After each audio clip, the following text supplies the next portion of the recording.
Apitangwa, Ipiakupu, Ataguatan, Auyenipo, Shipitangwa, Auyenipo, Shipitangwa, Guirapia, Tanguarini, Banui, Guirapia, Tanguarini, Banui, Auyenipo, Shipitangwa, Auyenipo, Shipitangwa, Guirapia, Tanguarini, Banui. A perspectiva de José de Alencar com relação a esse romanticismo do bom selvagem, ela representa uma cadeia de formação de pensamento que se inicia desde a época da colonização. A perspectiva do selvagem, né? Tipo, selvagem como sendo algo ignorante, ruim e pecador, sem alma.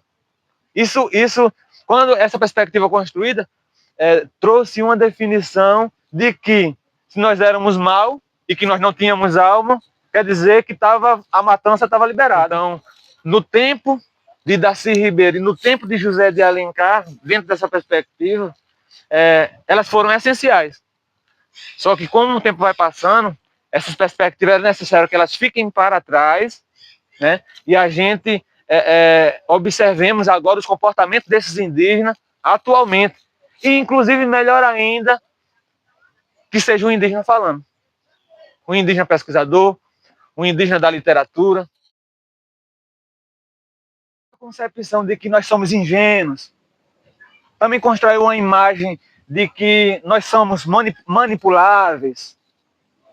Isso, na verdade, é algo totalmente quebrado, né? Por quê? Hoje eu estou na universidade.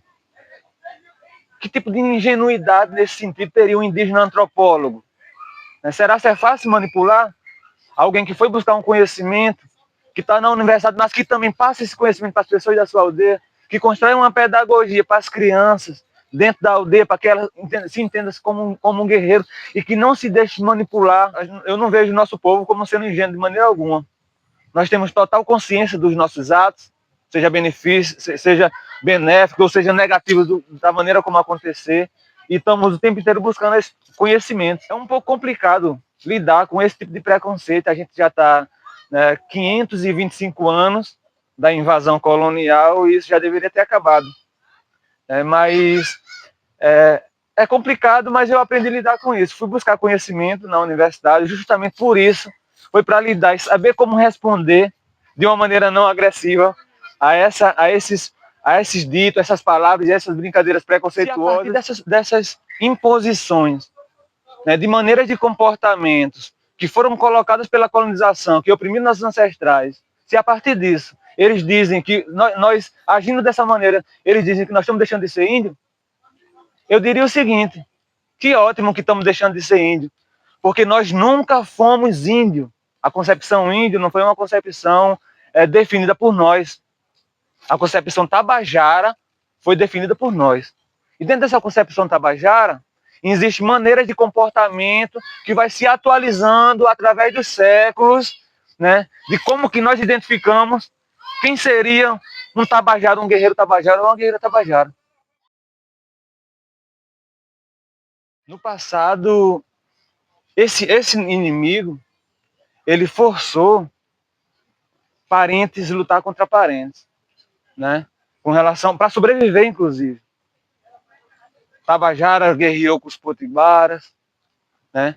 Que guerrearam com outros povos e outros povos, manipulado por esse sistema colonizador que chegou até aqui e continua existindo até os tempos de hoje. Então, hoje, nós entendemos que precisamos nos unir o tempo inteiro, Tabajara, com Potiguara, com Chucuru e vários povos indígenas do Brasil, e lutar contra esse inimigo que sempre nos assolou, que é o sistema. E aí está sendo o tempo inteiro atacado por esse sistema. É a galera construindo emendas constitucionais para acabar com a demarcação de terra, entendeu? Tipo, para driblar aquilo que foi colocado na Constituição. Então, a nossa luta é pela vida, mas existem vários grupos, né, que estão contra a vida, né? Isso tudo é fruto de um preconceito com relação aos povos indígenas, de dizer, inclusive, que por não aceitarmos ser escravizados, trabalhar forçado, nós somos preguiçosos. Quando, na verdade, Quem criou essa perspectiva de que nós somos preguiçosos nunca trabalhou. Os primeiros que começaram a dizer que os indígenas eram preguiçosos foram justamente os senhores de engenhos daquela época, que não trabalhavam. Sabe o que é que eles tinham? Seres humanos escravizados para trabalhar para eles. Tentaram escravizar os indígenas não aguentavam porque a nossa perspectiva ancestral foi só de trabalhar para poder comer. Não aceitava, acabava morrendo e dizia que a gente era preguiçoso. Onde a gente precisa botar em prática que a maioria dos nossos povos brasileiros, a maioria estão envenenados com a ideia da semente transgênica, né? E a gente sabe que a semente transgênica ela não é boa. A semente transgênica ela traz diversas dificuldades de saúde. A maioria do povo sendo infectado com essas comidas, ele gera câncer de toda qualidade. Então a gente está tentando implantar a nossa semente natural, a nossa semente crioula, que ainda existe, a gente precisa conservar mais para que ela passe a existir com mais frequência. Para ser índio, é a gente ser resistente à nossa cultura, lutar pela nossa cultura, lutar pelo nosso território, lutar pelas nossas matas, lutar pelas nossas águas. Essa é que é a nossa fé. A nossa fé, ela é uma fé diretamente fitada em defesa da natureza. Então, se a gente luta em defesa desses itens todos que nós achamos que faz parte da natureza sagrada, isso é que é ser índio. Isso é que é ser... E outra coisa, como nós somos diretamente os povos da floresta, então a gente temos esse entendimento de defender e ter fé. Na verdade, a afirmação de que os indígenas eles são os guardiões dos seus territórios, ela tem que ser fortalecida, não é? Isso daí é herança que a gente tem e é uma dívida que a gente tem. Então, a gente não está falando de romantismo quando a gente diz que os indígenas são os guardiões. Na verdade, os guardiões, eles são guardiões de fato, pelos exemplos que eles nos dão, né, de como conviver com a floresta de forma harmônica e de forma sustentável. Pensar que os indígenas vivem em harmonia com a natureza, isso daí é um fato concreto, certo?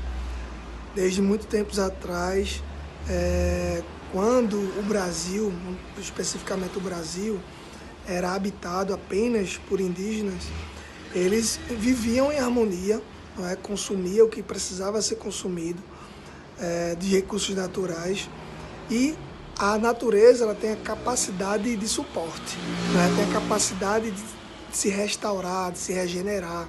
Então a madeira que era extraída pelos indígenas para a construção das ocas, né? Os animais que eram caçados apenas para a alimentação dos indígenas. Então tinha um ciclo e tinha realmente uma harmonia. Hoje algumas tribos, né, mais isoladas vivem com esse parâmetro, né, de harmonia. Viver em harmonia representa uma série de atos sustentáveis.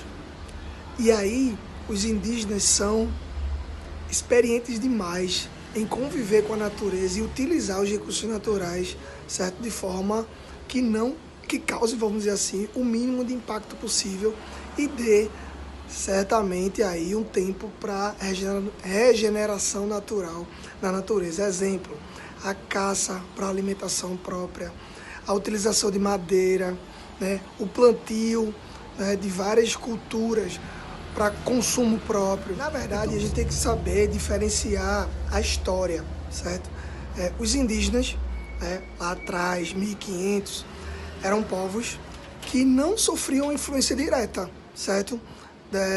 Das pessoas, vamos dizer assim, dos brancos, né? Dos urbanizados, vamos dizer dessa forma. E aí o que acontece? O tempo passou, né? Teve toda uma influência, certo? Cultural, e a cultura indígena, ela sofreu muito. Então, quando a gente vê um índio com celular, né, o índio vestido e tal, ele não deixa de ser indígena. Ele não deixa de ser indígena. A gente tem que entender que o indígena é o indígena. Está no sangue dele, a raiz dele. Então o fato dele ter sofrido menos ou mais influência, né, do branco, né, não descaracteriza a visão, né, e o nosso entendimento com relação aos povos indígenas. A luta pelo meio ambiente ecologicamente equilibrado é uma luta de todos, certo? Independente de ser indígena ou não. A gente precisa preservar o meio ambiente para as presentes e futuras gerações. Mas o papel do indígena é um papel de extrema importância, porque a gente está falando de território, certo? Dos territórios indígenas. Para você ter uma ideia, as unidades de conservação ou as terras já demarcadas, certo? Que os povos indígenas eles vivem, né? Você pode perceber. E tem dados técnicos que sofrem menos impactos ambientais. Então isso evidencia a preocupação com dos povos indígenas, com o seu território, com a harmonia. Então essa luta pelo meio ambiente ecologicamente equilibrado é de extrema importância e o povo indígena ocupa um papel fundamental.